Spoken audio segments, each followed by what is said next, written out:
دوستو صحابہ کرام رضی اللہ عنہم وہ ہستیاں تھی جن کو نبی کریم صلی اللہ علیہ وسلم کی مجالس سے استحکام، خواہشات نفس پر قابو، رضا الہی کی سچی طلب اور اس راہ میں خود کو مٹانے کی عادت، جنت سے عشق، علم کی حرص، دین کی سمجھ اور احتساب نفس کی دولت حاصل ہوئی۔ وہ لوگ رسول اللہ صلی اللہ علیہ وسلم کی اطاعت کرتے تھے اور جس حال میں ہوتے خدا کی راہ میں اٹھ کھڑے ہوتے، اللہ تعالیٰ اور اس کے حبیب صلی اللہ علیہ وسلم کے خاطر ہر تکلیف اور مصیبت کا مقابلہ کرنے کے لیے تیار رہتے۔ ان میں سے ایک نام حضرت عبداللہ بن خذافہ رضی اللہ تعالیٰ عنہ کا ہے۔ تو آئیے ایک مختصر واقعہ آپ کی نظر کرتے ہیں۔ واقعہ کچھ یوں ہے کہ جب حضرت عبداللہ بن خذافہ رضی اللہ تعالیٰ عنہ کو رومی کافروں نے قید کر لیا اور اپنے بادشاہ کے پاس پہنچا دیا تو بادشاہ نے آپ سے کہا کہ تم نصرانی بن جاؤ، میں تمہیں اپنی بادشاہت میں عالیشان مقام دوں گا اور اپنی شہزادی تمہارے نکاح میں دوں گا۔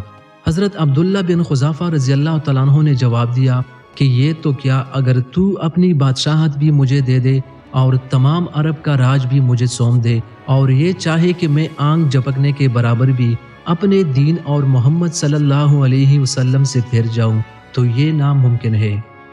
بادشاہ نے کہا پھر تو میں تمہیں قتل کر دوں گا۔ حضرت عبداللہ بن خذافہ رضی اللہ تعالیٰ عنہ نے جواب دیا ہاں، یہ تجھے اختیار ہے۔ چنانچہ اسی وقت بادشاہ نے حکم دیا اور انہیں صلیب پر چڑھا دیا اور تیر اندازوں نے بحکم بادشاہ قریب سے ان کے ہاتھ، پاؤں اور جسم چیرنا شروع کر دیے۔ بار بار کہا جاتا کہ اب بھی نصرانیت قبول کر لوگے تو تمہیں بخشا جائے گا، لیکن آپ پورے صبر و استقلال کے ساتھ فرماتے جاتے ہرگز نہیں۔ آخر بادشاہ نے حکم دیا کہ اسے سولی سے اتار لو اور پیتل کی بنی ہوئی دیگ تپا کر لاؤ۔ بادشاہ نے ایک اور مسلمان قیدی کے بابت حکم دیا کہ اسے اس میں ڈال دو۔ اسی وقت حضرت عبداللہ بن خذافہ رضی اللہ تعالیٰ عنہ کی موجودگی میں آپ کے دیکھتے ہوئے اس مسلمان قیدی کو اس میں ڈال دیا گیا۔ وہ مسکین صحابی اسی وقت چرمر ہو کر رہ گئے، گوشت پوست جل گیا اور ہڈیاں چمکنے لگی۔ پھر بادشاہ نے حضرت عبداللہ بن خذافہ رضی اللہ تعالیٰ عنہ سے کہا کہ دیکھو، اب بھی وقت ہے، بات مان لو اور ہمارا مذہب قبول کر لو، ورنہ اسی آگ کی دیگ میں اسی طرح تمہیں بھی ڈال کر جلا دیا جائے گا۔ آپ نے پھر بھی جذبہ ایمانی سے کام لے کر فرمایا کہ یہ ناممکن ہے کہ میں اللہ کی دین کو چھوڑ دوں۔ اسی وقت بادشاہ نے حکم دیا کہ انہیں چرخی پر چڑھا کر اس میں ڈال دو۔ جب یہ اس آگ کی دیگ میں ڈالے جانے کے لیے چرخی پر اٹھائے گئے تو بادشاہ نے دیکھا کہ ان کی آنکھوں میں سے آنسو نکل رہے ہیں۔ اس وقت بادشاہ نے حکم دیا کہ رک جائے اور انہیں اپنے پاس بلا لیا۔ بادشاہ نے سوچا کہ شاید اس عذاب کو دیکھ کر اس کے خیالات بدل گئے ہوں گے، میری مان لے گا اور میرے مذہب کو قبول کر کے میری دامادی میں آ کر میری سلطنت کا ساجی بن جائے گا۔ لیکن بادشاہ کی یہ تمنا بھی سود نکلی۔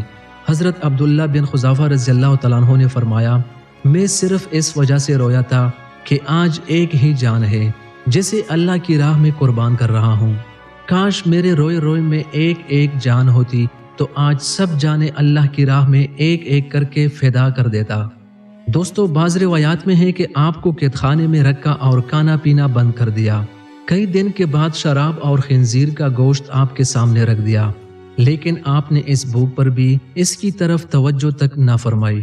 بادشاہ نے آپ کو بلایا اور اسے ناکانے کی سبب دریافت کیا تو آپ نے جواب دیا کہ اس حالت میں میرے لیے جائز تو ہو گیا، لیکن میں تجھ جیسے دشمن کو اپنے بارے میں خوش ہونے کا موقع بھی نہیں دینا چاہتا۔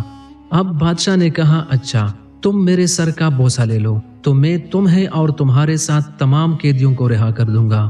آپ نے اسے قبول فرما لیا اور اس کے سر کا بوسہ لے لیا، اور بادشاہ نے بھی اپنا وعدہ پورا کرتے ہوئے آپ کو اور آپ کے ساتھیوں کو چھوڑ دیا۔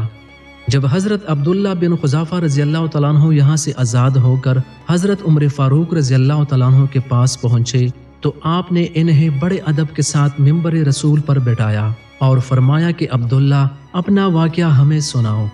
چنانچہ جب آپ نے پورا واقعہ سنایا تو امیر المؤمنین حضرت عمر فاروق رضی اللہ تعالیٰ عنہ کی آنکھوں سے آنسو بہنے لگے تو آپ رضی اللہ تعالیٰ عنہ نے فرمایا ہر مسلمان پر حق ہے کہ عبداللہ بن خذافہ رضی اللہ تعالیٰ عنہ کی پیشانی چوبے، اور میں ابتدا کرتا ہوں۔ یہ فرما کر پہلے آپ نے ان کے سر کا بوسہ لیا اور پھر باقی مسلمانوں نے۔